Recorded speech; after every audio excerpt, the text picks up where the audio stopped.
Okay. Perspective du client.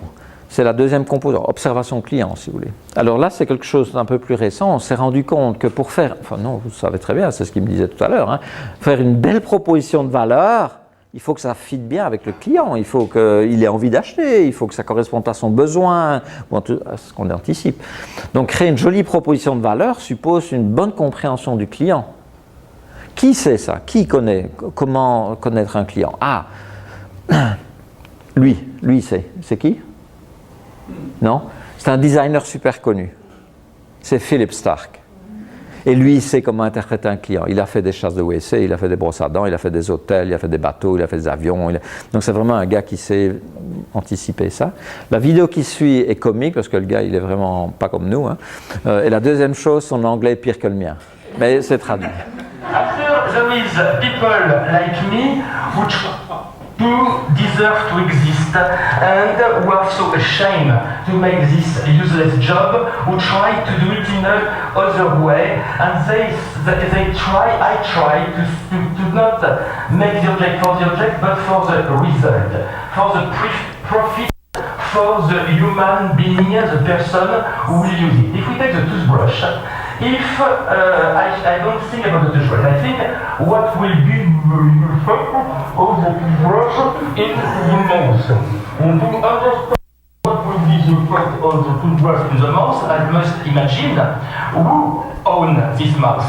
What's the life of the owner of this mouth?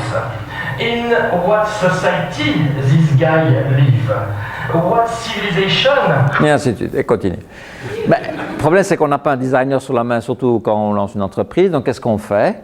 Ben, c'est ça. Il faut essayer quand même, pas de nécessairement demander ce que tu veux, parce que si on avait demandé aux gens ce qu'ils voulaient, on n'aurait sûrement jamais créé l'iPad. Donc, il faut juste parfois anticiper, rentrer dans sa tête, un peu connaître la bouche du client, quoi. Okay. Alors là, on s'est inspiré de certaines théories qui existent, qui s'appellent Jobs to be done. C'est des gens qui ont travaillé un peu cette idée. Ne demande pas ce qu'il veut. Essaye plutôt de savoir ce qu'il fait.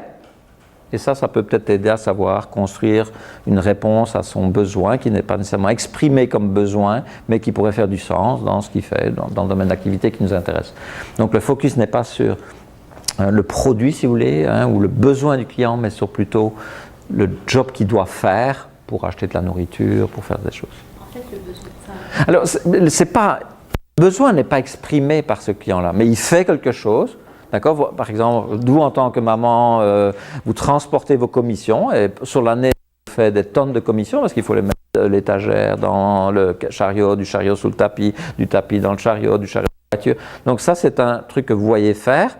Vous dites, oh, mais ça, peut-être qu'il y a moyen d'améliorer ça. Et elle ne vous a pas dit, je ne veux pas transformer ma nourriture. Donc voilà, c'est une sorte de vision un peu opposée du besoin, c'est plutôt. Donc ici, il va nous dire. Okay, customer insights. The focus isn't on asking customers what product you want. The focus should be on asking them what job are you trying to get done. Are you trying to pass on life lessons to children? Are you trying to cut your lawn?